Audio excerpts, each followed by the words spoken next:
Bismillahir Rahmanir Rahim. So today it would be our 18th lecture. আমরা আজকে আরো কিছু অ্যাডভান্স ইম্প্রোভাইজেশন নিয়ে কাজ করব। আমরা কিছু সেন্টেন্স স্ট্রাকচার, আমরা তো রিয়েল লাইফ কমিউনিকেশনে কিছু রিয়েল লাইফ স্ট্রাকচার আমরা আলোচনা করব, ধারাবাহিকভাবে এটা অ্যাডেড হবে। আমরা কিছু সেন্টেন্স আপনাদের সাথে সরাসরি আলোচনাও করেছি, তো সেটারই ধারাবাহিকতা। এটা স্ট্রাকচার্ড একটা ক্লাসের মধ্যে কিছু সেন্টেন্স স্ট্রাকচার যেটা রিয়েল লাইফ কমিউনিকেশনে ধারাবাহিকভাবে এখানে থাকবে। হ্যাঁ, আরও কিছু আমরা ক্রিটিক্যাল থিঙ্কিং, ভোকাবুলারি রিট্রিভাল নিয়ে আলোচনা করব, যেগুলো আমাদের অ্যাডভান্সড ল্যাঙ্গুয়েজের জন্য দরকার এবং আমাদেরকে রেডি করে ফেলবে আইএলটিএস স্পিকিং টেস্টের জন্য। হ্যাঁ, সো সেটার জন্য আমাকে আইএলটিএস প্রিপারেশন, এটা অ্যাডভান্স লেভেলের জন্য আমাদের ল্যাঙ্গুয়েজটা আমরা শিখব, পাশাপাশি আমরা কিছু structure, real life communication structure নিয়ে আমরা কথা বলবো। সো ল্যাঙ্গুয়েজ আমাদের is not just a collection of grammar rules, okay? So এই টুলসটা কালেকশন করে না, এটাকে এমপ্লয় করতে হবে। It is a tool for expressing ideas in different situation. বিভিন্ন সিচুয়েশন আমরা কিভাবে আইডিয়া এক্সপ্রেস করতে পারি। Everyday we speak to explain reasons, describe completed actions, talk about possibilities, express conditions, compare things, make requests, give opinion. আমরা প্রতিদিনই কিন্তু এইরকম আমাদের সিচুয়েশন পড়তে হয়, যখন আমাদেরকে কোনো কিছু কারণ ব্যাখ্যা করতে হয়, তাই না? আমি একটা অ্যাকশন কমপ্লিট করেছি, এটাকে আমাকে ডিসক্রাইব করতে হয় বা বলতে হয়। সো আমাকে সম্ভাবনা নিয়ে কথা বলতে হয়, আমাকে আমার অবস্থা শর্ত নিয়ে কথা বলতে হয়, তুমি এটা করলে। এরকম সিচুয়েশন আমরা কিন্তু পড়ি, এই রকম এক্সপ্রেশনগুলো আমরা ফেস করি প্রতিনিয়ত। তো এই এক্সপ্রেশনগুলোতে এক্স্যাক্টলি কোন স্ট্রাকচার আমরা ব্যবহার করব, সেই স্ট্রাকচারটা প্রত্যেকটা সিচুয়েশনের সাথে আমাকে জেনে রাখাটা তা দরকার। তাহলে আমার জন্য কনভেনিয়েন্ট হবে যে আমি খুব ফ্লুয়েন্টলি স্ট্রাকচার ব্যবহার করে আমি সেন্টেন্স তৈরি করতে পারবো। Thousands of sentences could be constructed based on that grammar or structure or that generative structure, generative grammar বলি আমরা একটা। যেমন আপনারা ম্যাথমেটিক্স করেছেন, a plus b whole square দিয়ে শিখেছেন, সূত্র কিন্তু কয়েকটা, কিন্তু সেটা দিয়ে শত শত হাজার হাজার আমরা ম্যাথমেটিক্স করেছি এবং করতে পারবো এবং করে যাব, তাই না? ওই একই স্ট্রাকচার দিয়ে। এরকম আমাকে ল্যাঙ্গুয়েজের ক্ষেত্রেও কিছু আমার স্ট্রাকচার নিয়ে আসতে হবে, যেটা আমার স্ট্রাকচার থাকবে, যেটা দিয়ে আমি আমার এক্সপ্রেশনগুলো আমি ডেলিভার করতে পারবো। As our goal is not to memorise grammar rules. আসলেই আমি কিন্তু আপনাদেরকে গ্রামার কিন্তু মেমোরাইজ করার জন্য শেখাই নাই। আমি আপনাদের জিনিসটা অ্যানালিসিস করতে মানে শেখাতে চাই, যেন আপনি বুঝতে পারেন, আপনার কনফিডেন্সটা যেন ডেভেলপ হয় এবং আপনি গ্রামারটা যেন ভয় না পান। সেজন্য গ্রামারের নিটিগ্রিটি ইস্যুজ, অনেক ইনফরমেশন, যত বেশি ইনফরমেশন আপনার কাছে থাকবে আপনি তত বেশি কনফিডেন্ট হবেন। এই আশা নিয়ে কিন্তু আমি আপনাদেরকে গ্রামারটা খুব ডিটেইল আলোচনা করার চেষ্টা করেছি, পজিশন, ফাংশন, এই ব্যাপারগুলো। কিন্তু গ্রামার রুল মেমোরাইজ করার জন্য আমি কিন্তু আপনাদেরকে grammar শেখাইনি। Okay, so but to develop the ability to produce the right sentences automatically. Okay, whenever a particular situation arises, যখন যেই সিচুয়েশন arise করবে, we need to start learning when, why and how to use different English sentence structures in real life communication. ওই real life communication আমরা কোন সেন্টেন্সটা কেন ব্যবহার করব, কখন কোনটা স্ট্রাকচার ব্যবহার করব, কিভাবে ব্যবহার করব, সেই বিষয়টার জন্যই আমাদের এই স্ট্রাকচার নিয়ে আলোচনার এই পর্বটা আমরা ইন্ট্রোডিউস করছি, right? So every day we explain why something happens. Sometimes we want to tell the reason behind an action, event or situation. Instead of using two separate sentences, English often combines them into one complex sentence, using words such as because, since and as. And না কিন্তু as দিয়ে, এখানে because, since, as, এইভাবে আমরা কারণগুলোকে আমরা ব্যাখ্যা করার জন্য আমরা এগুলোকে সাবঅর্ডিনেটিং কনজাংশন হিসেবে ব্যবহার করি। আপনাদেরকে ট্রান্সফরমেশন পড়ানোর সময় আমি এগুলো দেখিয়েছি কোন কনটেক্সটে আসলে কোন সাবঅর্ডিনেটিং কনজাংশনগুলো ব্যবহার হবে। সো রিজনকে যদি এক্সপ্লেইন করতে হয় তখন আমরা এখানে because, since, as, because of এগুলো দিয়ে আমরা ব্যবহার করতে পারি কমপ্লেক্স সেন্টেন্সের ক্ষেত্রে। So let's learn how to express causes and reasons naturally by using complex sentence structures.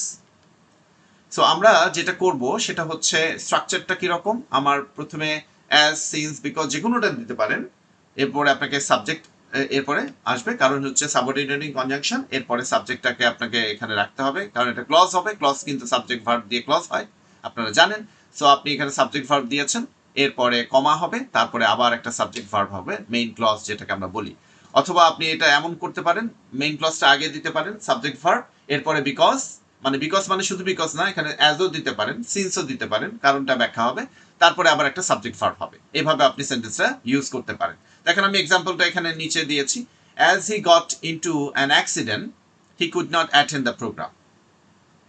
তাই না? এটা আপনি কারণটা ব্যাখ্যা করলে কেন প্রোগ্রামে অ্যাটেন্ড করতে পারলো না। এরপরে দেখেন এখানে since he got into an accident he could not attend the programme. আবার এটা এইভাবে হতে পারে, he could not attend the programme because he got an accident. তো এই যে আমরা যখন কোনো কিছু এক্সপ্লেইন করি, একটা সেন্টেন্স আমরা এটা কিন্তু ব্যবহার করেছি, তাহলে আমার যদি স্ট্রাকচারটা মাথায় থাকে, আমাকে কি করতে হবে, সাবজেক্ট ভার্ব দিতে হবে, এরপরে সাবজেক্ট ভার্ব দিতে হবে। তাহলে এই ক্লজটা যদি পাস্ট টেন্স হয়, এই ক্লজটাও এই যে কুড নট এভাবে আমরা দিয়েছি, সো এটাও পাস্ট টেন্স হবে, এখানে কুড পাস্ট হিসেবে ব্যবহার হচ্ছে, রাইট। কুডের ইউসেস আমি বলেছি, কুড কিন্তু শুধুই পাস্ট ফর্ম বোঝায় না, কুড রিকোয়েস্ট হিসেবে যখন ব্যবহার হয়, সাবজেক্টের আগে আসলে সেটা রিকোয়েস্ট হিসেবে আমরা দেখব। Could you lend me some money, could you open the window, could you give me a glass of water।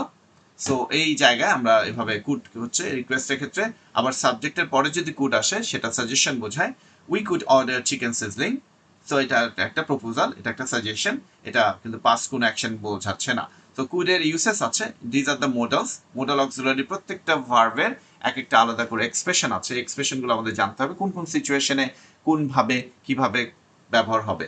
ওকে, তো আমরা দেখেন এগুলো আরো আমরা বলতে পারি কারণ ব্যাখ্যা। আমার কারণ কি কি হতে পারে, ইলনেস হতে পারে, আমার কোনো অনেক বৃষ্টি হয়েছে সেজন্য হতে পারে, হার্ড ওয়ার্ক, ট্রাফিক জ্যাম, পাওয়ার ফেলিয়ার, আমি অনেকগুলো সিচুয়েশন তৈরি করে করে আপনাদের এখানে এক্সাম্পল দিয়ে রেখেছি।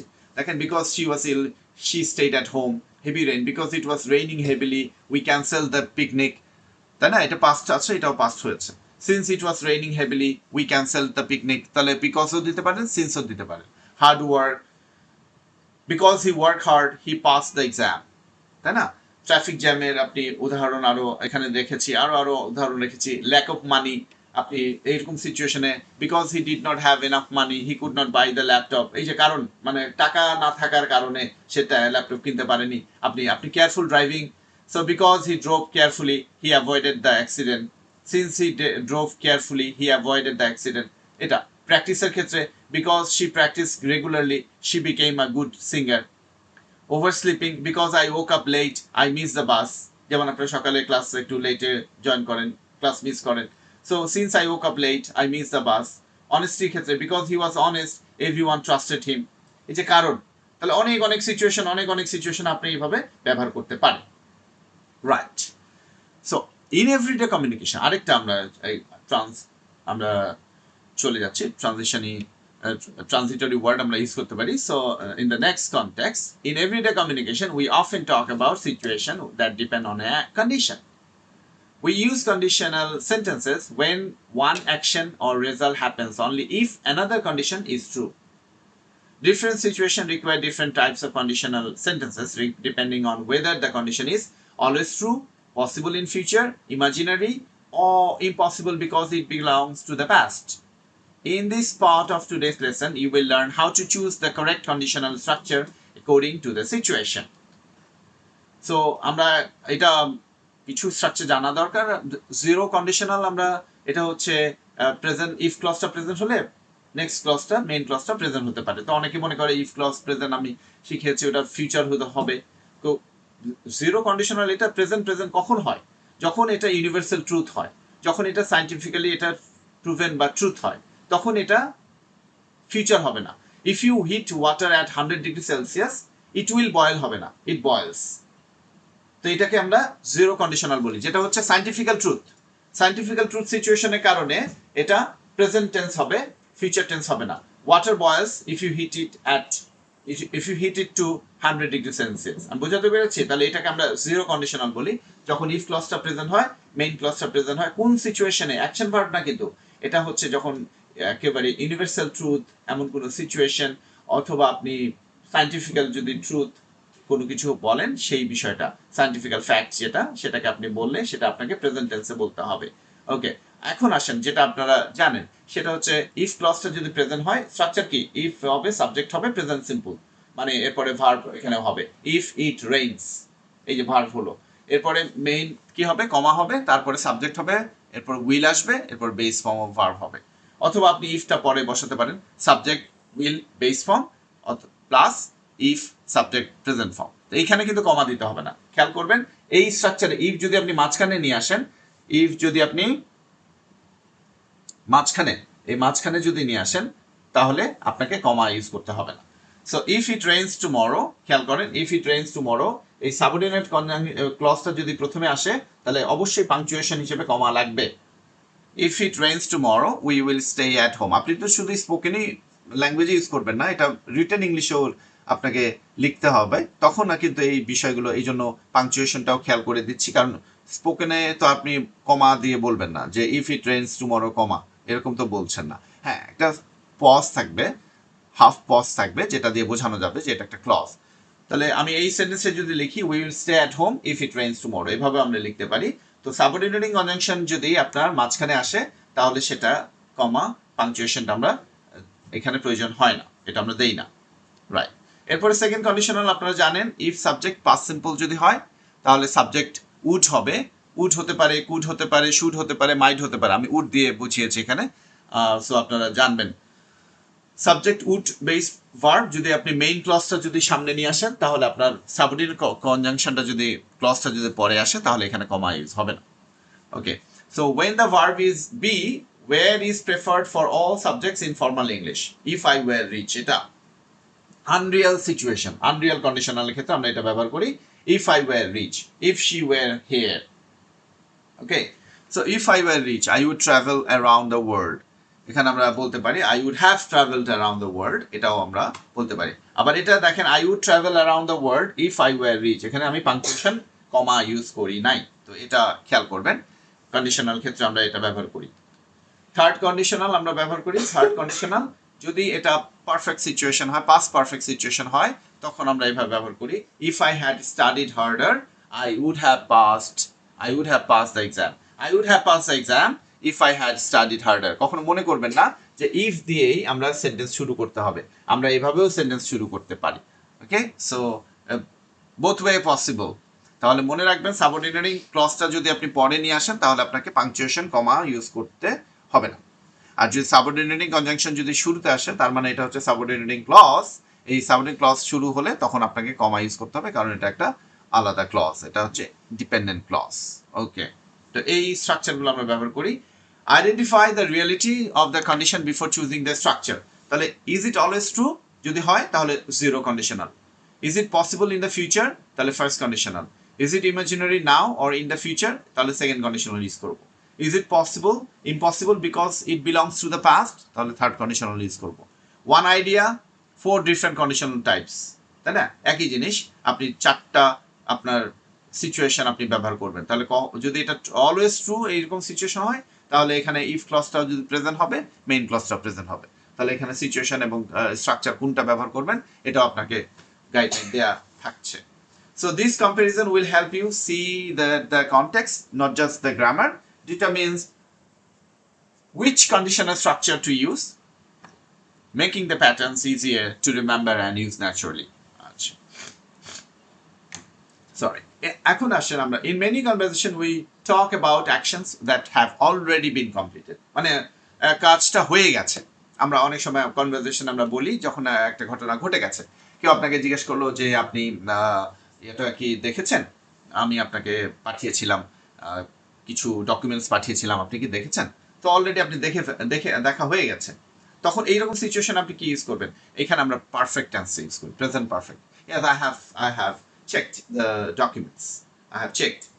তো না, আমি এগুলো চেক করতেছি, এরকম যদি হয়, এখনো আপনি করছেন, এখনো শেষ করেননি, তখন হবে I am checking the documents, এইরকম সিচুয়েশন। তাহলে sometimes the important information is not when the action happened, but that it has happened and its result is relevant now. English uses the present perfect tense to express this situation. Now you will learn how to talk about completed actions and their connection to the present by using the present perfect correctly. So দেখেন, খেয়াল করেন, when do we use the present perfect? We use the present perfect tense to talk about an action that has already been completed before the present moment, when the exact time of the action is not important or is unknown. The focus is on the completion of the action or its present result rather than on when it happened. Okay, so the present perfect is commonly used to express completed actions with present relevance, life experiences, recently completed actions, actions that have happened an unspecified number of times, actions that started in the past and continue up to the present with for and since. যখন আমরা present perfect continuous যেই ব্যবহার করি ওইখানে এখনো চলতেছে চলমান আছে তখন তো present perfect continuous tense use করি। It has been raining for last 2 days or since yesterday, okay, or since 20th of July, এরকম ভাবে আমরা ব্যবহার করি present perfect and present perfect continuous. এই সিচুয়েশনটা আমরা প্রেজেন্ট পারফেক্ট কন্টিনিউয়াসের ক্ষেত্রে বলছি যে একটা শুরু হয়েছে সেই জিনিসটা অতীতে এখনো চলছে, তো এটা প্রেজেন্ট পারফেক্টের কন্টিনিউয়াস ফর্ম ইউজ করছি। ওকে, তাহলে খেয়াল করেন অ্যাফার্মেটিভ সেন্টেন্সের ক্ষেত্রে আমরা কি বলছি, এটা স্ট্রাকচারটা আপনারা জানেন, অ্যাফার্মেটিভ, নেগেটিভ এবং ইন্টারোগেটিভ। নেগেটিভে কি করতে হয়, হ্যাভ হ্যাজ এই যে হেল্পিং ভার্ব, হেল্পিং ভার্বের পরে আমার একটা নট বসে যায়, তাহলে সেটা হয়ে যায় আমার negative sentence. So I have finished my homework. She has completed the assignment. They have arrived safely. I have not finished my homework. She has not arrived. They have not called us. Right? So এই যে জায়গা আমরা affirmative এবং negative structure ব্যবহার করলাম। আমরা তিনটে structure. Interrogative সেন্টেন্সে কেমন হবে, সাবজেক্টের আগে হ্যাভ বা হ্যাজ চলে আসবে, এখানে সাবজেক্ট হচ্ছে ইউ, এর জন্য হ্যাভ আসছে, এখানে শি, এর জন্য হ্যাজ আসছে, হ্যাঁ দে আসছে, এর জন্য হ্যাভ আসছে।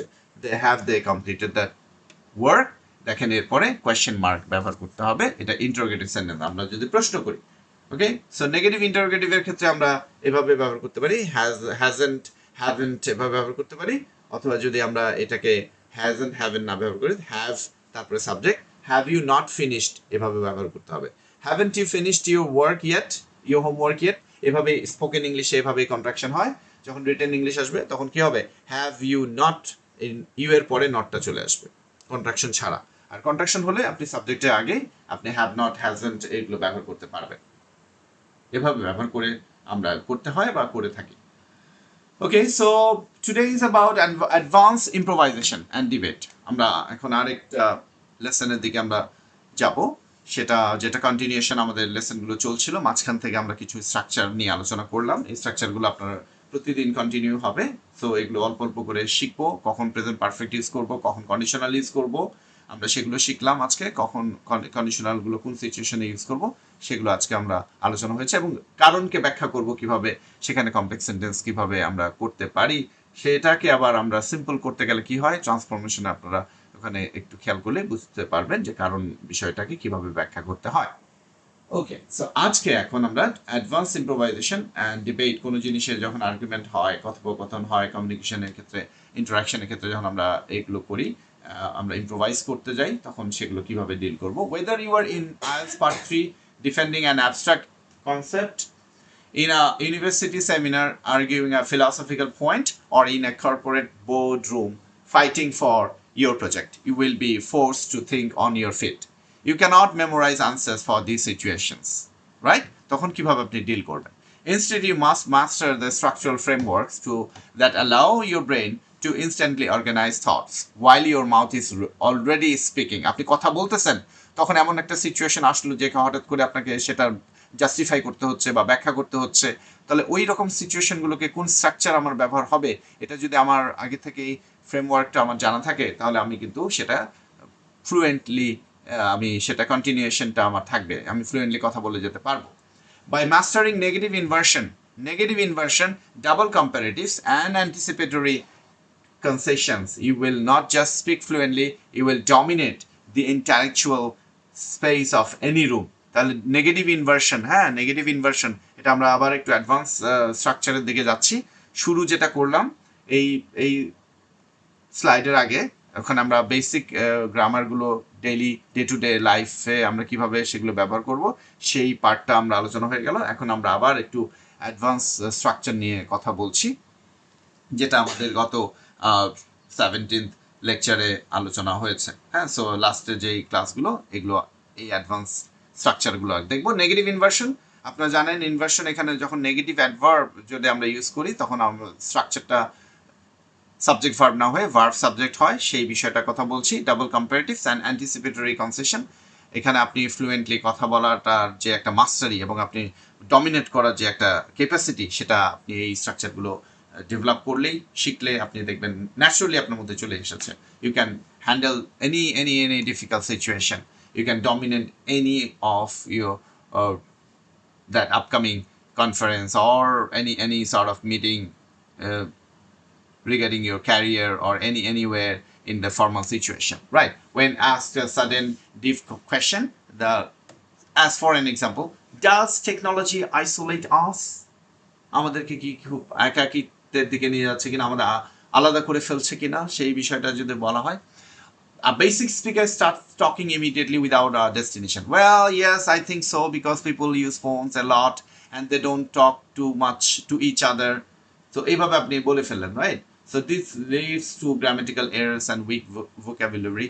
So আপনি এই জায়গাটাই আমরা কিভাবে আরো অ্যাডভান্স লেভেলে নিতে পারি? The architectures of spontaneity and double comparative. Elite speakers use an internal mental framework to organize their improvisation. We will combine here this, আমরা স্ট্রাকচার শিখেছিলাম PREP, হ্যাঁ, আমরা সেই ফ্রেমওয়ার্কটা আমরা এখন যাব। Double comparative to build instant undeniable, যেটাকে ডিনাই করা যায় না, হ্যাঁ, সেই undeniable logic to start speaking instantly without a script. So খেয়াল করেন, learn the structure whenever you are handed an abstract topic, your brain must instantly lock into these 4 steps. একটা হচ্ছে যে আমি বললাম PREP, সেটা হচ্ছে পয়েন্টটা কি, আপনার রিজন, এবং আপনি এক্সাম্পল দিবেন, আপনি পাঞ্চ লাইনটা ব্যাখ্যা করবেন, বলবেন আপনার পাঞ্চ লাইন যে পয়েন্টের জায়গাটা। So deliver your core thesis immediately in one sentence. Explain why that thesis is true using advanced grammar, and ground the abstract idea in a real world concrete scenario. And punchline, restate your initial point, যেটা আপনি এখানে core থিসিসে যেটা বলেছিলেন, but with stronger vocabulary. So এই জায়গাটা আমরা দেখেন। To make the reason are in your prep structure sound incredibly intelligent and native-like, use a double comparative sentence formation. This structure perfectly illustrates cause and effect, which is the foundation of all good debate. যেমন ধরেন এইভাবে জায়গাটা দেখেন, আপনি যদি basic structure use করেন, if we use screen more, our attention span gets shorter. এইটা আপনি বললেন, হ্যাঁ, এটাও তো আপনি একটা স্ট্রাকচার ইউজ করেছেন, ইফ ক্লজ ইউজ করেছেন। তো আপনি যদি এখানে ডাবল কম্পারেটিভ ইউজ করেন, দেখেন কত ড্রামাটিক একটা ইমপ্রেশন তৈরি হয়। The more extensively we integrate digital screens into our daily routines, the more fragmented our baseline attention spans becomes. একই কথা, তাই না? আপনি এই স্ট্রাকচারটা তো ছোটবেলায় পড়েছেন, the more you read the more you learn. তো ওই স্ট্রাকচারটা আমরা এখানে বলছি, the more extensively we integrate digital screens into our daily routines. এটা যত ইন্টিগ্রেট করব আমরা আমাদের ডিজিটাল স্ক্রিনের আমাদের ডেইলি রুটিনের মধ্যে, আমরা যত বেশি এটার মধ্যে ইনভলভ করব বা এটা রাখবো, দ্য মোর ফ্র্যাগমেন্টেড, আমরা ততটা fragmented our baseline attention, আমাদের যে অ্যাটেনশনের যে বেস লাইন স্প্যান সময় থাকে, একটা অ্যাটেনশন আমরা 3 মিনিট 4 মিনিট আমরা অ্যাটেনশন ধরে রাখতে পারি, সেটা তত বেশি এটা ফ্র্যাগমেন্টেড হয়ে যাবে। ফ্র্যাগমেন্টেড মানে কি, টুকরা টুকরা হয়ে যাবে। মানে ধরেন আপনি এখন আপনাকে দিয়ে চিন্তা করেন, আপনি কতটুকু সময় অন্য কাজে টানা মনোযোগ দিয়ে থাকেন, একটু পরপরই একটা আপনি ফোনটাকে করছেন, স্ক্রল করছেন, তাই না? একটু পরপরই দেখছেন যে মেসেজ আসলো কিনা, ফেসবুক আপডেট, ইউটিউবে হঠাৎ আপনি দেখেন আপনার অ্যাটেনশনটা কত বেশি ফ্র্যাগমেন্টেড হয়ে গেছে। তো সেই কথাটাই বলছে, the more extensively we integrate digital screens into our daily routine, যত বেশি আমরা এটাকে অ্যালাউ করব, অভ্যস্ত করব, তত বেশি আমরা আমাদের বেসলাইন, অ্যাটেনশনের বেসলাইনটা ফ্র্যাগমেন্টেড হয়ে যাবে। এটা যে অ্যাটেনশন স্প্যান, যেটা সময়টা, এটা তত বেশি কমে যাবে। আগে 10 মিনিট অ্যাটেনশন থাকলে ওটা কমতে কমতে 4, 3, 2, দেখবেন 20 সেকেন্ডও অ্যাটেনশন থাকে না, এরকম বারবার আপনাকে চলে যাচ্ছেন, অ্যাটেনশন চলে যায়। Okay, so the more heavily we rely on, the less capable we become of. এই যে এটা একটা স্ট্রাকচার, এই যে ডট ডট দিয়েছি, এইখানে একটা স্ট্রাকচার এইভাবে আপনি দিতে পারেন। The more heavily we rely on artificial intelligence, কিসের উপরে আমরা বেশি নির্ভর করব, তত বেশি আমরা লেস কেপেবল, আমরা তত বেশি নেমে যাব। কিভাবে দেখেন, on artificial intelligence to instantly draft our emails and essays. আমি যত বেশি রিলাই করব আমাদের কোনো কিছু ইমেল ড্রাফট বলেন বা এসে, আমি যত বেশি আর্টিফিশিয়াল এআই দিয়ে আমি লিখাতে আমি যত বেশি রিলাই করব, কি হবে? The less capable we become of articulating our own nuanced independent thoughts. আমাদের যে ডিটেইলিং, আমাদের চিন্তাগুলো, আমাদের যে আর্গুমেন্টগুলো, ইমোশনগুলো, তত আমরা এটাতে আমরা লেস কেপেবল হয়ে যাব, আমরা এটা পারবো না, এক্সপ্রেস করতে পারবো না। এক সময় আমরা দেখবেন আমরা নিজেদের আইডিয়া কখনোই আরেকজনকে জানাতে পারছি না, শুধু সেটা আমরা প্রম্পট দিয়ে দেই, আর প্রম্পট দিলে সেটা এসে লেখা হয়ে যাচ্ছে, ইমেইল লেখা হয়ে যাচ্ছে। তো সেইটা যত বেশি আমরা এটার উপর ডিপেন্ড করব, তত বেশি আমাদের ইন্ডিপেন্ডেন্ট চিন্তাকে আমরা কম আর্টিকুলেট করতে পারবো। আর্টিকুলেট মানে এটা ব্যক্ত করা বা সেটাকে এক্সপ্রেস করতে পারা। The less capable we become of articulating, এই যে বিকাম অফ প্রিপোজিশন বসেছে, এরপরে এটা ভার্বের আইএনজি ফর্ম ইউজ হয়েছে। যখনই প্রিপোজিশন বসবে এরপরে ভার্ব আসলে এটা আইএনজি হয়ে যায়। Become of articulating our own নুয়েন্সড, হ্যাঁ, ডিটেইলিং, হ্যাঁ, একটু সূক্ষ্ম যে ইয়াগুলো, থটসগুলো আছে সেগুলোকে আমরা আর্টিকুলেট করতে ব্যর্থ হব। দ্য মোর এগ্রেসিভলি সোসাইটি পারসুজ, এই যে দেখেন দ্য মোর দিয়েও করা যায়, দ্য মোর দিয়ে দ্য লেস করা যায়। এই বিষয়টা কোন সিচুয়েশনে কোনটা ব্যবহার করবেন? The more aggressively society pursues unchecked urban expansion and economic growth. Urban যেটা এখন শহরে যে বিষয়টা হচ্ছে, কোনো কিছু চেক হয় না বা মেনটেন করছে কিনা, আপনার পরিকল্পনাগুলো, বিল্ডিংয়ের কনস্ট্রাকশনের যে পরিকল্পনা সেটা কোনো রকমের নিয়ম নীতি না মেনেই সেগুলো এক্সপ্যানশন হচ্ছে। Economic growth, the more rapidly we lose the delicate ecological balance that actually sustains our cities, তাই না? একটা দেখেন পানির জায়গাটা হারিয়ে ফেলছি, নদী হারিয়ে ফেলছি, পুকুর হারিয়ে ফেলছি, ডোবা নালা সব, লেক আমরা হারিয়ে ফেলছি, আমরা কোনো রকমের আনচেকড, আমরা দ্য মোর এগ্রেসিভলি সোসাইটি পারসুজ, মানে এগ্রেসিভলি সোসাইটি কি করছে? পারসু করছে আনচেকড আরবান এক্সপ্যানশন, মানে আরবান এক্সপেনশনটা সেটা লজিক্যাল হচ্ছে বা হবে কিনা সেই জিনিসটা চেক না করেই আমাদের এটা হচ্ছে অ্যান ইকোনমিক গ্রোথ। আমরা ইকোনমিক গ্রোথের দিকে চিন্তা করতেছি, আমরা বড় বড় শপিং মলের কথা চিন্তা করতেছি, কিন্তু আমরা আমাদের যে ইকোলজিক্যাল ব্যালেন্স সেটার কথা আমরা ভাবছি না।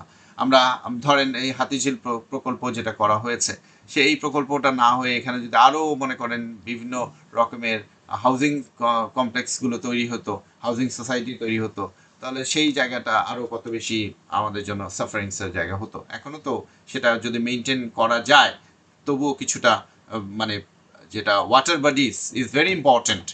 একটা শহরকে ব্যালেন্সে রাখতে, তার পলিউশনকে কমাতে, সেটার জন্য আপনার প্ল্যান্টেশন দরকার, আর হচ্ছে আপনার ওয়াটার বডিজ দরকার। Trees and water bodies is very important to maintain the balance, ecological balance, right? So একটা ইকোসিস্টেম আছে, সেই বিষয়টা না হলে কিন্তু কলাপস করবে। এটা আরেকটা সিচুয়েশন। আপনি মোর দিয়ে বলছেন, এটা মোর লেস দিয়ে বলছেন। আরেকটা situation, the greater the disparity between, comparison বলছেন যে যত বেশি হবে, বৈষম্য যত বেশি হবে, বিটুইন দ্য মোর ইনএভিটেবল না becomes the greater the disparity between executive compensation and entry level wages. Executive compensation and entry level wages, এই ডিসপ্যারিটিটা যত বেশি হবে, the more inevitable widespread corporate burnout and high employee turnover becomes. বুঝতে পেরেছেন? High employee turnover মানে চাকরি ছাড়ার প্রবণতাটাও কিন্তু বাড়বে।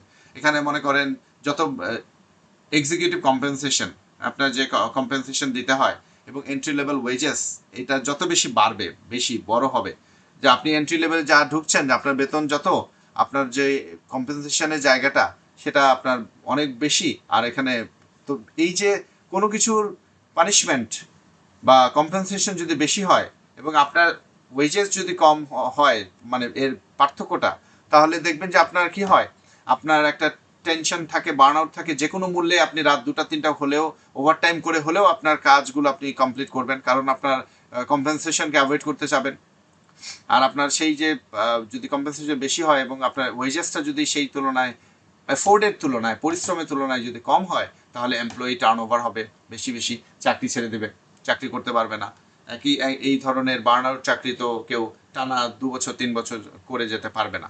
তো এইখানে আপনার বিষয়টা, তাহলে কম্প্যারিজনের ক্ষেত্রে আমরা কি করতে পারি? গ্যাপ, এখানে আরেকটা 1 নম্বর স্ট্রাকচার একটা, এখানে আমরা মোর লেস এটা দিয়ে করতে পারি। ডিফারেন্ট সিচুয়েশন আমরা ডিফারেন্ট স্ট্রাকচার ব্যবহার করতে পারি। Okay, so is modern society obsessed with productivity at the expense of happiness? Modern society কি আমাদের অনেক প্রোডাক্টিভিটির দিকে অবসেস হয়ে যাচ্ছে কিনা, যে অনেক কিছু হচ্ছে, হ্যাঁ, হ্যাপিনেসটাকে বিসর্জন দিয়ে ফেলছে? হ্যাপিনেস আমরা কোথায়, আনন্দটাকে আমরা হারিয়ে ফেলছি আমরা শুধু প্রোডাক্টিভিটি এই বিষয়গুলো। আগে যেমন ওপেন ফিল্ড থাকতো, আগে আমাদের কত ধরনের এন্টারটেইনমেন্টের রিসোর্সেস ছিল, ইন পার্সন ইন্টারাকশনটা ছিল, বন্ধুত্বের জায়গাটা ছিল। এখন বড় বড় আপনার সিনেমা হলগুলো তৈরি, সিনেপ্লেক্স তৈরি হয়েছে, তাই না? প্রোডাক্টিভিটি, আমরা মডার্ন সোসাইটি অবসেসড হয়ে যাচ্ছি পপকর্ন নিয়ে বসে আমরা সিনেপ্লেক্সে, অথচ খোলা মাঠে বন্ধুদের সাথে বসে আড্ডা মারার জায়গাটা কিন্তু আমরা প্রোটেক্ট করছি না, নার্চার করছি না। সেরকম কালচারও আমাদের সোসাইটি থেকে হারিয়ে যাচ্ছে। শুধু এন্টারটেনমেন্ট বলতেই আমরা খুব নিজেতে প্রস্তুত করে নিজেকে খুব সুন্দর করে সাজিয়ে গুজিয়ে আমরা চলে যাচ্ছি একেবারে সিনেপ্লেক্সে। That's all that we are having now, তাই না? আমাদের সবচেয়ে বড় বিনোদন, আনন্দ বলতে আমরা সবাই মিলে একসাথে গিয়ে সিনেপ্লেক্সে বসে অন্ধকার রুমে মুভি দেখতেছি, পপকর্ন খাচ্ছি। এটাই অনেক বড় মানে আমার লাইফের একটা এন্টারটেইনমেন্টের জায়গা হয়ে যাচ্ছে। সো শপিং করা, এটা এন্টারটেইনমেন্ট হয়ে যাচ্ছে। প্রোডাক্টিভিটি অবসেসড হয়ে যাচ্ছে আমরা এগুলোতে। হ্যাঁ, দেখানোর ব্যাপারটাতে বেশি আসতেছে, কিন্তু আসলে রিয়েল হ্যাপিনেস অফ লাইফ এই জায়গাটার কথা বলতেছি। এটা প্রশ্নটা করেছে এরকম, is modern society obsessed with productivity at the expense of happiness? তো সেখানে আপনার পয়েন্ট কি? I firmly believe that modern culture has completely weaponized the concept of productivity. এটা weaponized হয়ে, এটা মানে সশস্ত্র করা হয়েছে, অস্ত্র দেওয়া হয়েছে যুদ্ধ করার জন্য, তাই না? যেভাবে আমেরিকান পলিসি, ফরেন পলিসি, সেখানে তারা বিক্রি করে অস্ত্র বিক্রি করে যুদ্ধ লাগিয়ে রাখতে হয়, এবং সে জন্য আপনাকে অস্ত্র সরবরাহ করতে হয়। সেখানে আপনি বন্ধুত্বের হাত বাড়িয়ে দেন অস্ত্র সরবরাহের মাধ্যমে, এবং আপনি আবার যুদ্ধটাকে লাগিয়ে ফেলছেন। হ্যাঁ, অনেকটা ছোটবেলায় দেখা যে আপনার সাইকেলের যিনি মেকার, তো উনি কি করে, বাসায় ফেরার সময় তার কাটা বিছিয়ে ফেলে যেন ওর আশেপাশের পথে আসতে পাংচার হয়ে যায়, টায়ার পাংচার হয়ে যায়, এবং সেখানে সেই পায়। তো এরকম আর কি ব্যাপারটা। I firmly believe that modern culture has completely weaponized the concept of productivity.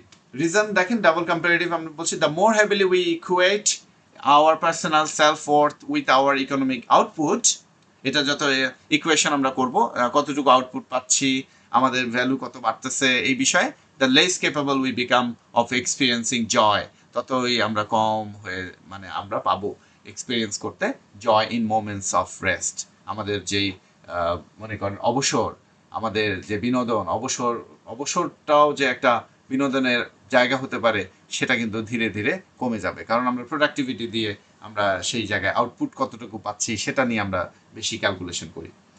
এরপরে exemplification, we see this constantly in the corporate sector where employees feel guilty for taking a weekend off, treating relaxation as wasted time, তাই না? আপনারা corporate culture যারা job করেন তারা খেয়াল করবেন, এটা আপনাদের সাথে খুবই মিলবে, যে আপনারা মনে করেন এক সপ্তাহে একদিন আপনারা একটু বন্ধ নিয়েছেন, এটার জন্য আপনারা খুব গিল্ট ফিল করেন। মানে স্ট্রাকচারটা এইভাবে দাঁড় করানো আছে, আপনি যদি কোনো উইকেন্ড অফ নেন তাহলে আপনি গিল্ট ফিল করেন, এবং আপনি মনে করেন যে এই যে রিল্যাক্স করতেছেন, এটা আপনার কাছে মনে হয় যে ওয়েস্ট অফ টাইম, এই সময়টা তো আমি আরো 2 ঘন্টা কাজ করতে পারি। Okay, so ultimately this relentless drive for efficiency is engineering a generation that is highly successful yet profoundly miserable. জাপানের দিকে তাকিয়ে দেখেন, they are earning a lot, আবার তারা জঙ্গলে গিয়ে সুইসাইড করে ফেলতেছে, so yet profoundly miserable. তো বিষয়টা হচ্ছে এরকম। The grammar of authority, using negative inversion to command absolute attention and elevate your rhetorical style, allows you to open a debate with explosive impact. Core linguistic concept, আমাদের এখানে আমরা দেখি, English relies on a strict subject verb object word order. It sounds safe, predictable, and sometimes boring. When native speakers want to make a dramatic, powerful point, especially in a debate, a keynote speech, or high level IELTS answer, আপনি যদি part 3 answer করতে যান সেক্ষেত্রে কিন্তু আপনার এই কাজে লাগবে। They break this rule. They take a negative or restrictive word, move it to the absolute front of the sentence, and invert the subject and auxiliary verb like a question, even though it is a statement. দেখেন, কোয়েশ্চেনের মতো structure, মানে সাবজেক্টটা ভার্বটা সাবজেক্টের আগে চলে আসে, কিন্তু এটা কিন্তু স্টেটমেন্ট। আমরা নেগেটিভ রেস্ট্রিকটিভ অ্যাডভার্ব যেটা আমরা দেখব, ইনভার্সন, আমি এখন ইনভার্সনের স্ট্রাকচার নিয়ে আপনাদের কাছে আলোচনাটা রাখতে চাচ্ছি। সো খেয়াল করেন, normal sentence, society has rarely witness such a rapid shift in communication. এই যে রেয়ারলি, হ্যাঁ রেয়ারলি, এটা একটা নেগেটিভ অ্যাডভার্ব। তো আপনি যখন এই রেয়ারলিটা সেন্টেন্সের শুরুতে নিয়ে আসবেন, তখন আপনার সাবজেক্টের আগে, এই যে সাবজেক্ট হচ্ছে এটা হচ্ছে সাবজেক্ট, তার আগে কিন্তু আপনার এই যে এটা হচ্ছে হেল্পিং ভার্ব।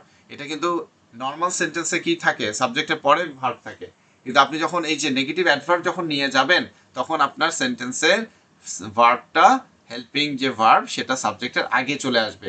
এটাকে ইনভার্সন বলা হয়। হ্যাঁ, মানে স্ট্রাকচারটা সাবজেক্ট ভার্ব অবজেক্ট হওয়ার কথা, কিন্তু এখানে খেয়াল করেন এটা হয়েছে ভার্ব সাবজেক্ট অবজেক্ট হয়েছে, কিন্তু এটা ফুল স্টপ, এটা স্টেটমেন্ট, এটা ইনভার্সন। এই স্ট্রাকচারটাকে আমরা ইনভার্সন বলছি। ঠিক আছে, okay. So really has society witness such a rapid shift in communication. Really এটাকে আপনি এমফাসাইজ করছেন এই সিচুয়েশনটাকে। আচ্ছা, এটা আমরা কিছুটা আরো প্র্যাকটিস করব ইনভার্সনের স্ট্রাকচারগুলো। খেয়াল করেন, learn this specific triggers, memorise them so your brain can automatically invert the grammar that follows. তাহলে কোন ক্ষেত্রে আপনি এটা ব্যবহার করতে পারবেন, সেটা আপনাকে মাথায় রাখতে হবে। নেগেটিভ অ্যাডভার্ব যদি হয়, negative adverb, so not only, এই যে যেমন নট অনলি, এটা একটা নেগেটিভ অ্যাডভার্ব। এর পরে আপনি সাবজেক্টের আগেই ইউজ করবেন, ডু, ডাজ, ডিড, এরকম আপনি ব্যবহার করবেন, অথবা হ্যাভ, হ্যাজ, যেগুলো হেল্পিং ভার্ব সেগুলো চলে আসবে, তারপরে আপনার ভার্বটা, এখানে মেইন ভার্বটা বসবে, তারপরে এটা ইউজ করা হচ্ছে। Not only do artificial algorithms dictate, not only do artificial, খেয়াল করেন, নট অনলি ডু আমি এখানে এভাবে নিয়ে এসেছি এমফাসাইজ করার জন্য। So not only do artificial algorithms dictate our purchasing habits, but they actively manipulate our political biases.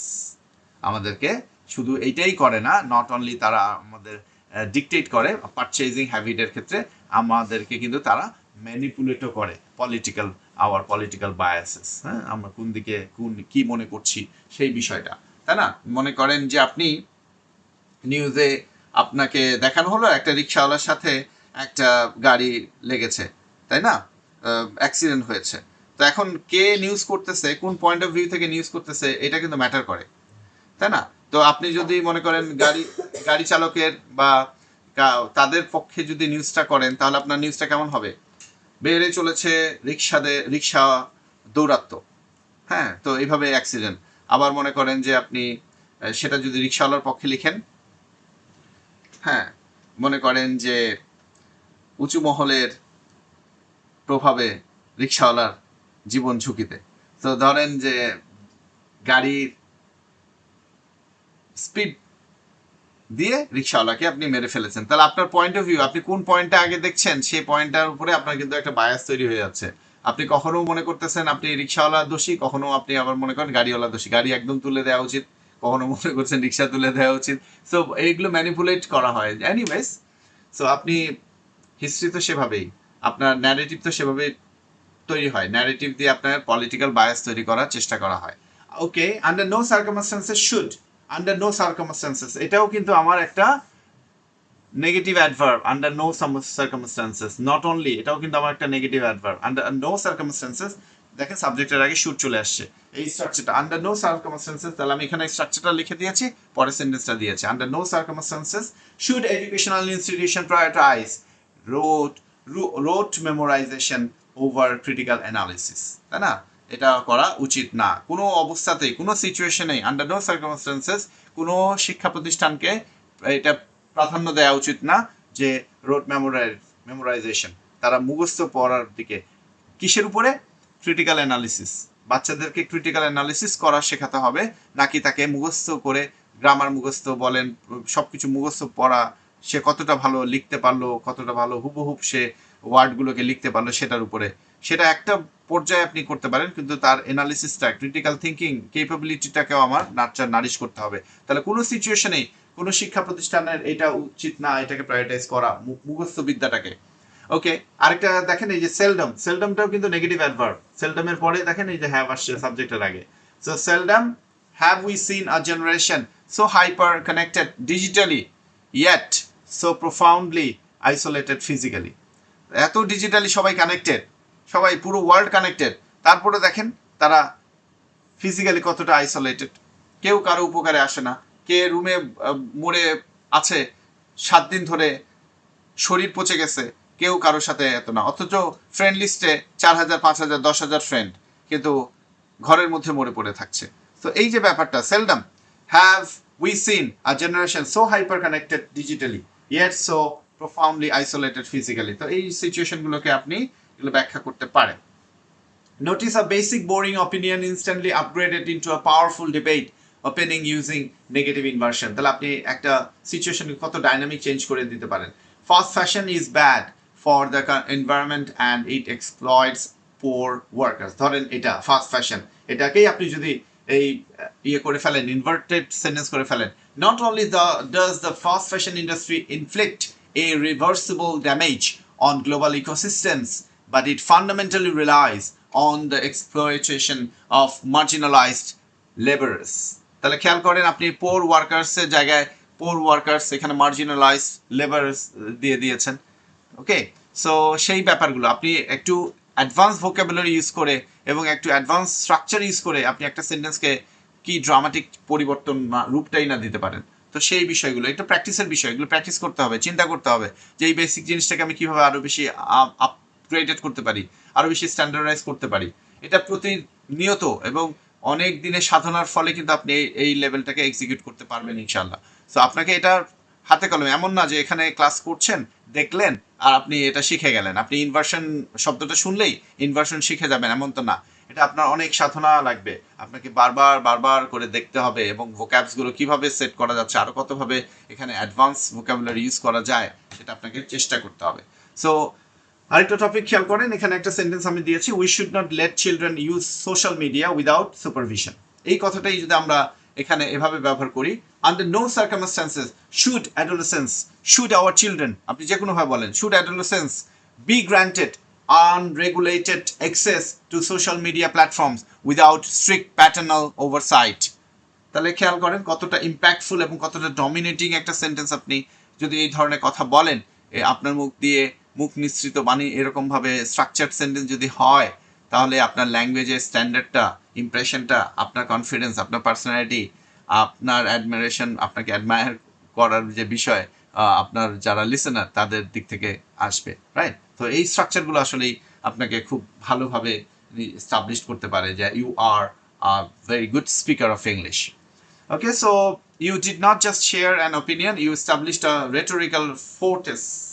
একটা দুর্গর মতো তৈরি করেছেন। It is incredibly difficult for an opponent to argue against a statement delivered with this level of structural authority. Okay, the preemptive strike, this is the ultimate tool for advanced debate or to structurally destroy your opponent's argument before they even have a chance to speak. The danger of one-sided arguments. In an improvisation or debate, weak speakers only focus on their own own points. আর আপনি কি focus করবেন? They build a wall, but in doing so, they leave themselves completely open to encounter attacks. An elite debater uses an anticipatory concession. They uses complex grammatical structure to deliberately introduce the opposing side's best argument, validate it slightly. মানে শুরুতে বলবে যে হ্যাঁ আমি আপনারটা করলাম, তো কখনো এইভাবে আশা করি নাই যে আপনি এই বিষয়গুলো কখনো ওভারলুক করে যাবেন। তো তাকে অ্যাপ্রিশিয়েট করে একটু ভ্যালিডেট করে আবার আপনি and then crush it with strong counterpoint. This makes you look incredibly objective, fair and intellectually superior. Third এখানে বলছে একটা ফর্মুলা দিয়েছি যে it is tempting to argue that, এভাবে দিয়ে প্লাস অপোনেন্টস পয়েন্ট দিয়ে তারপরে আপনি হাউএভার দিয়ে আপনি এখন আর তাকে পুরো ক্রাশ করে দিলেন। সো এই জায়গায় দেখেন আপনি basic, some people say remote work is free but I think it destroys team work. So আপনি এই জায়গাটায় এই স্ট্রাকচারটা আমি যে ফর্মুলাটা দিলাম, এই ফর্মুলাটা আপনি ব্যবহার করে দেখেন কি কেমন হতে পারে। ইট is tempting to argue that remote work grants employees ultimate geographical freedom. Geographical freedom, যে এই যে আপনি বললেন তার সাথে আপনি একমত হয়ে গেলেন। ওকে, সো রাইট, সো আপনি বলছেন ইট is tempting to argue that remote work grants employees ultimate geographical freedom. However, this perspective fundamentally ignores the devastating erosion of collaborative corporate culture. তাই না? এটাকে কিন্তু ইগনোর করে ফেলতেছে এবং এটা ডিভাস্টেটিং ইরোশনের দিকে আমাদের নিয়ে যাচ্ছে। ইরোশন মানে যেভাবে আমাদের সয়েল ইরোশন হয়, ভূমিধস হয়, সেরকম ইরোশন। কিসের ইরোশন? Collaborative corporate culture. আমাদের যে একটা একজন একজনকে সহযোগিতা করে একটা কমিউনিটি ডেভেলপ হয়। আপনি একটা কোম্পানি, মাল্টিনেশনাল কোম্পানি তৈরি করেছেন, সবাই মনে করেন ওয়ার্ক ফ্রম হোম করছে, এটা একটা জিওগ্রাফিক্যাল একটা ফ্রিডম পাচ্ছে, কিন্তু আপনার কোম্পানি যে একটা ব্র্যান্ড ভ্যালু তৈরি হওয়া, কোলাবোরেটিভ যে একটা কর্পোরেট একটা গ্রুপ তৈরি হওয়া, কালচার তৈরি হওয়া, সেই লিগ্যাসিটা কিন্তু প্রফিট করতে পারেন ফর 5 years, কিন্তু সে এস্টাবলিশমেন্টটা আপনার হবে না, কারণ কর্পোরেট যে কালচার, আপনাদের যে কোম্পানি, মাল্টিনেশনাল কোম্পানি যে এসেন্স, যে লিগ্যাসি, সেই লিগ্যাসিটা থাকবে না। The vocabulary of dismantling, learn these phrases to introduce the opposite thought before you destroy it, while critics are quick to point out that এইভাবে আপনারা এই জায়গায় এভাবে করছেন। So on the surface it may appear that structure এভাবে দিয়েছি, স্ট্রাকচারগুলো দেওয়া আছে। ক্লাস একটু শর্ট করে নেওয়া, তো আপনাদের এখানে আমি দিয়ে রেখেছি I acknowledge the validity of, এই স্ট্রাকচারগুলো আপনারা একটু পড়ে নেবেন, পড়ে নিয়ে এটাকে প্র্যাকটিস করার চেষ্টা করবেন। মূলত প্র্যাকটিসের কোনো বিকল্প নেই, তো প্র্যাকটিস করতে হবে এবং অবশ্যই আপনার একটা স্যাম্পল লাগবে, স্যাম্পলগুলো দেওয়া আছে, স্যাম্পল স্ট্রাকচারও লাগবে, আন্ডারস্ট্যান্ডিং লাগবে। আন্ডারস্ট্যান্ডিংটা আলোচনা করেছি, কেন করব, কি করব, কখন করব, কিভাবে করব। এখন সেই বিষয়গুলো, রিসোর্সেসগুলো আপনাকে প্র্যাকটিস করতে হবে। ওকে, সো এখানে একটা টপিক আছে, আর্গিউ এগেনস্ট আ ক্যাশলেস সোসাইটি, যে আমরা যেমন চলে যাচ্ছি ক্যাশলেস সোসাইটি, আমরা হাতে ডিজিটাল মানি আমরা এক্সপিরিয়েন্স করতে যাচ্ছি, সব কিছুই ডিজিটালি হচ্ছে transaction. So while advocates of a digital economy are quick to point out that a cashless society eliminates stress, street level theft, মানে আপনি রাস্তাঘাটে চুরি হবে না, and increases transactional efficiency, they conveniently overlook the fact that it grants centralized banks terrifying surveillance power over every single human purchase, তাই না? আপনি সেই জায়গাটা করছেন আর কি, control, you are being controlled. Parallelism of momentum, মানে কোনো জিনিস প্যারালেলিজম, এটা সেই বিষয়টা, secret weapon of world's greatest orators and debaters is using repetitive, একই জিনিস সিনট্যাকটিক স্ট্রাকচার একইভাবে ইউজ করছেন, সেখানে কিভাবে এখানে আপনি ইউজ করেন দেখেন এখানে, when you are improvising a long answer you risk losing the listener's attention. To build emotional and logical momentum, elite speakers use parallelism. সেটা কি রকম ভাবে ব্যবহার করা যেতে পারে সেটা আমরা এখন একটু দেখব। This means repeating the exact same grammatical structure at the beginning of the 2-3 consecutive clauses. It creates a rhythm that forces the listener to agree, মানে একই রকম, একই মানে ধারাবাহিক যে জিনিসটা, ওটা একই স্ট্রাকচার আপনি ব্যবহার করছেন। তারা খেয়াল করেন এখানে আমরা ফর্মুলা রিপিটেড ফ্রেজ আমরা ইউজ করে প্রথমেই করে ফেললাম, ভ্যারিয়েবল যেটা সেটা repeated phrase, repeat variable B, repeated phrase variable C, কিরকম সেটা, we need to decide if we want technology to control us or if we want to be free. খেয়াল করেন এখানে আমরা যদি এটা রেটোরিক্যাল ক্যাসকেড ইউজ করি, must we accept that a algorithm dictate our choices? Must we tolerate the monetization of our private data, or should we demand a return to digital autonomy? তাই না? তাই খেয়াল করেন এখানে আমরা মাস্ট উই অ্যাকসেপ্ট, এটাকে আমরা এই করব, মাস্ট উই টলারেট, একই রকম, একই এটা আপনার parallelism, must we accept, must we tolerate, should we demand. হ্যাঁ, এখানে আপনি মাস্ট উই ডিমান্ড এভাবে না করে একটু ভ্যারিয়েশন এনেছেন, শুনতে কিন্তু আপনার একটু রিদম লাগে, চমৎকার লাগে, বুঝতে পেরেছেন? তো এটার আমরা দেখি আরো। Learn these powerful repetitive questions frameworks to corner your opponent or examiner. It is truly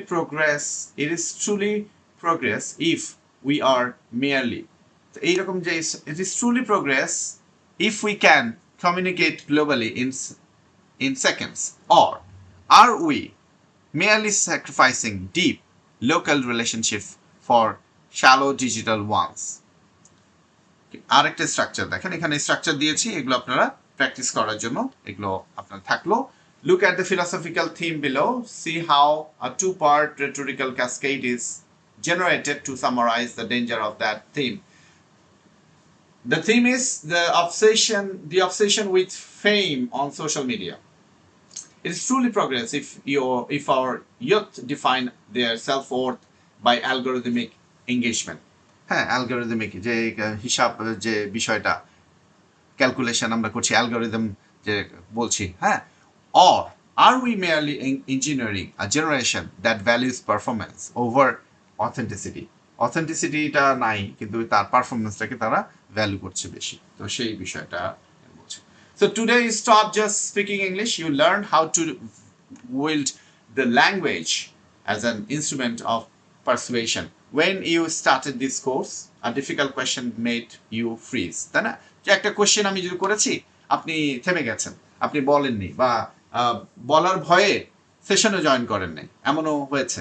এমন এক্সপিরিয়েন্স আমরা করেছি, তাই না? আমরা সবাই মিলে এক্সপিরিয়েন্স করেছি যে আপনারা কিভাবে একটা কোয়েশ্চেন যেটা আপনার কমন না, যেটা আপনি প্র্যাকটিস করেন নাই, সেই আপনি থেমে গেছেন। নাও এখন কি অবস্থা আপনাদের? অনেকেরই ইমপ্রুভমেন্ট হয়েছে, তাই তো? Now you use inversion. যদি আপনি এইটা প্র্যাকটিস করেন, আপনি ইনভার্সন জানেন, কিন্তু আজকে থেকে আপনি ইনভার্সন জানছেন, ইনভার্সন প্র্যাকটিসের দিকে আপনি যাবেন। Now you use inversion to command the room, concession to dismantle your opponent's logic before they can speak, and cascades to leave them with nowhere to hide. You are not just ready for the IELTS exam, মানে এই class পর্যন্ত যদি আপনি নিজেকে তৈরি practice করে এই স্ট্রাকচারগুলোকে আপনি আয়ত্ত করে ফেলতে পারেন, তাহলে আপনি শুধু মানে এক্সামের জন্যই, আইএলটিএস এক্সামের জন্যই তৈরি না, আপনি কিন্তু ultimately you are ready to step into a global boardroom, an international conference, or a rigorous academic defense, and intellectually dominate the space. You have the structural framework. All you need to do now is trust them. এই স্ট্রাকচারগুলো আপনাকে এটার উপর ভরসা করে, বিশ্বাস করে, শিখে, practice করে নিতে হবে। সো আপনার হোমওয়ার্ক আজকে যে থাকবে, watch a high level political debate or a TED talk tonight. দেখবেন, I guarantee you will hear this exact structure. Identify them, write them down. In our next session, we will push these boundaries even further. So if you have any question, you can ask now. And thank you very much. Okay, so thank you very much for joining today's session. I'm concluding our today's session. Assalamu alaikum wa rahmatullah.